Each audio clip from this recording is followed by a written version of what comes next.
El castigo de Sísifo. En la antigua ciudad de Corinto, reinaba un hombre de una astucia excepcional llamado Sísifo. Probablemente era el tipo más inteligente de su época, pero desde luego, no el más sabio. Como descendiente directo de Prometeo, Sísifo heredó esa osadía de meterse en asuntos que solo a Zeus le concernían, y por ello, al igual que su ancestro, pagó un precio muy alto. Resulta que Sísifo fue testigo de cómo el águila de Zeus secuestraba a la joven y bella Egina. De inmediato, se dio cuenta de que podía sacarle provecho a la situación. Aunque era el rey de una ciudad gloriosa, Corinto sufría de escasez de agua potable. Y daba la casualidad de que Egina era hija de Asopo, un dios río que andaba desconsolado por la desaparición de su hija. Sísifo fue a ver a Asopo y le dijo que sabía dónde estaba su hija, pero que esa información tenía un precio. Quiero que, a cambio, crees una fuente para abastecer mi reino, le propuso.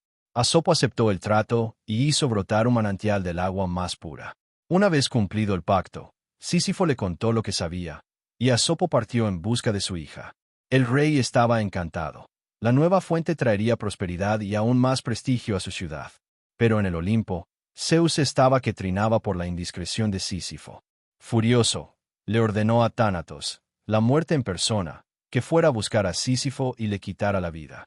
Tiempo después, Tánatos apareció en el palacio, sorprendiendo a Sísifo. Sin embargo, la mente astuta del rey maquinó un plan casi al instante. Se dirigió a la muerte y le dijo: «Así que parece que ha llegado mi hora. No esperaba morir tan joven, pero debo confesar que tu esplendor me ha dejado asombrado. Eres una deidad magnífica. De todos los dioses que he conocido, pocos son tan distinguidos y elegantes como tú. Antes de irme, quisiera obsequiarte unos adornos que realzarán aún más tu magnífica presencia, pues a mí ya no me servirán de nada». Tánatos, halagado por tantos cumplidos, aceptó los regalos. Sísifo entonces le colocó un par de brazaletes de plata y un collar que, en realidad, eran grilletes. El rey de Corinto había logrado lo imposible: engañar y apresar a la muerte. Pasó el tiempo y nadie en el mundo moría. El reino de Hades dejó de recibir nuevos súbditos. En las orillas del río Aqueronte, el barquero Caronte ya no encontraba pasajeros para su travesía.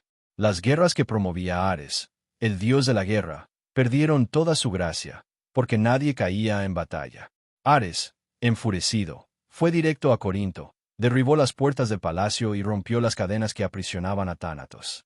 Una vez libre, el dios de la muerte sabía perfectamente cuál sería la primera alma que se llevaría.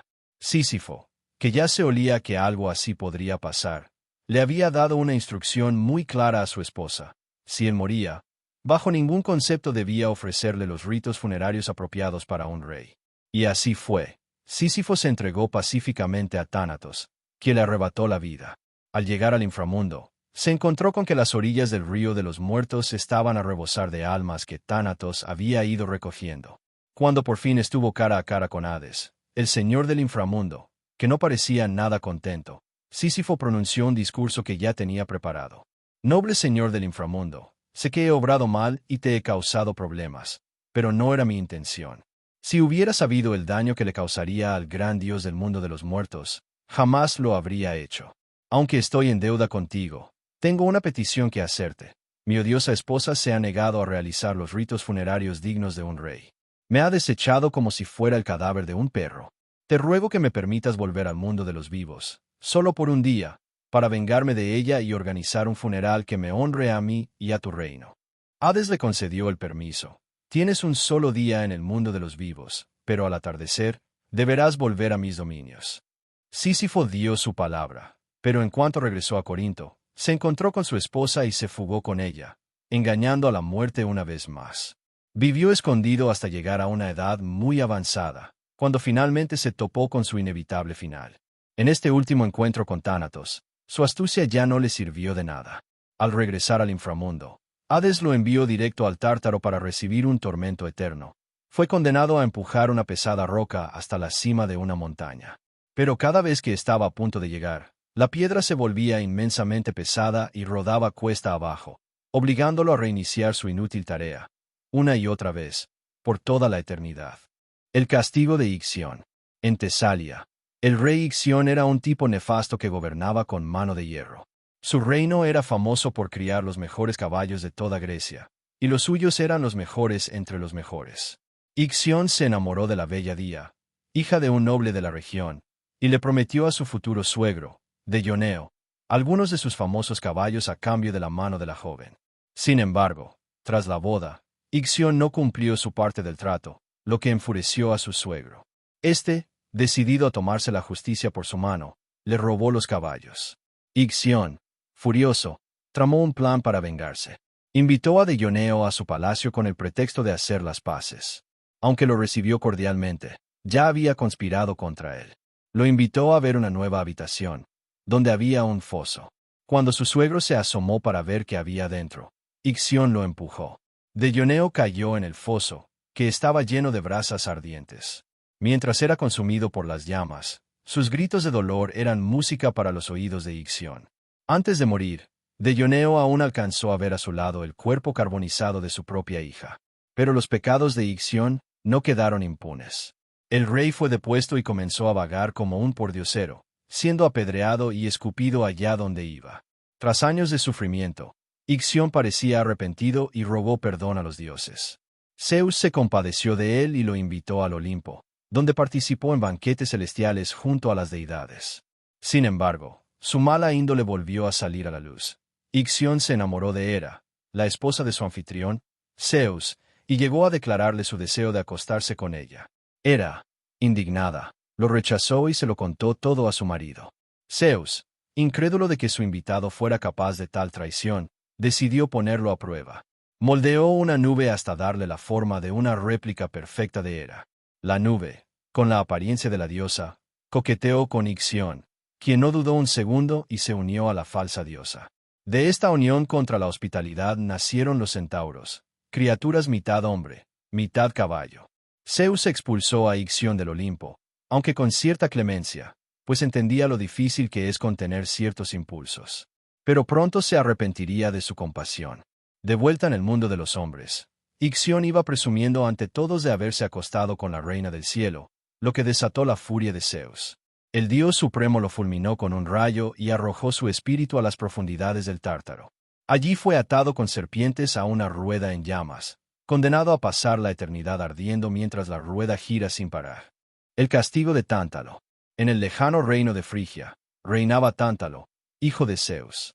Gracias a su linaje divino, gozaba del privilegio de sentarse a la mesa con los dioses en los banquetes del Olimpo. Desde esa posición, escuchaba las conversaciones y los planes de las deidades. Sin embargo, Tántalo no respetó la hospitalidad de sus anfitriones. Al volver a su reino, divulgaba los secretos de los dioses que había oído. En otra ocasión, robó néctar y ambrosía, alimentos que otorgaban la inmortalidad y estaban reservados exclusivamente para los dioses. Aunque los dioses, omniscientes, sabían de sus fechorías, disfrutaban de su compañía y le hicieron la vista gorda. Tántalo, queriendo devolverles el favor, los invitó a un gran banquete en su palacio. Zeus, Hermes y Deméter aceptaron la invitación.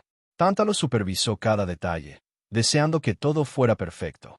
Llamó a su hijo Pélope y le dijo: «Hijo mío, hoy tendrás el honor de compartir la mesa con los dioses del Olimpo». El joven, radiante, se fue a preparar. Luego, Tántalo llamó al cocinero y le susurró algo al oído. La cara del cocinero se llenó de preocupación. Los dioses llegaron y fueron recibidos con todos los honores. Durante el banquete, Zeus preguntó: «¿Dónde está mi nieto? Dijiste que estaría con nosotros». Tántalo respondió: «No te preocupes, padre, pronto estará en la mesa con ustedes». Llegó el momento del plato principal, un guiso con un aroma inigualable. La diosa Deméter, sumida en una profunda tristeza por la partida de su hija Perséfone al reino de Hades, decidió comer para olvidar sus penas. Tántalo sirvió también a Zeus y Hermes, pero ambos se miraron con sospecha. «¿No les gusta mi ofrenda?», preguntó Tántalo. Zeus, enfurecido, exclamó: «Criatura degenerada, ¿cómo te atreves a servirnos carne humana?». Tántalo replicó: «No es un simple sacrificio, padre. Es el mayor de los holocaustos. Te ofrezco la carne de mi hijo primogénito». Deméter, que ya había comido parte del hombro del joven, sintió náuseas. Zeus sentenció: «Fuimos indulgentes con tus crímenes en el pasado, pero lo que has hecho ahora merece un castigo ejemplar». Tántalo fue enviado al Tártaro, donde sufriría un tormento terrible. Fue sumergido en un lago, rodeado de árboles con frutas deliciosas. El agua le llegaba hasta la barbilla y los frutos estaban al alcance de su mano. Sin embargo, estaba condenado a sufrir un hambre y una sed eternas.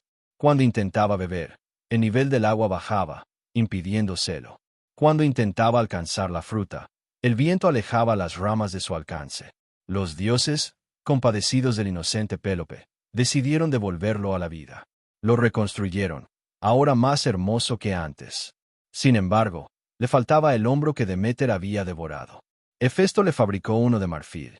Pélope se convertiría en un gran rey, mientras su padre sufría su castigo eterno en el Tártaro, con el objeto de su deseo siempre tan cerca, y a la vez, tan inalcanzable.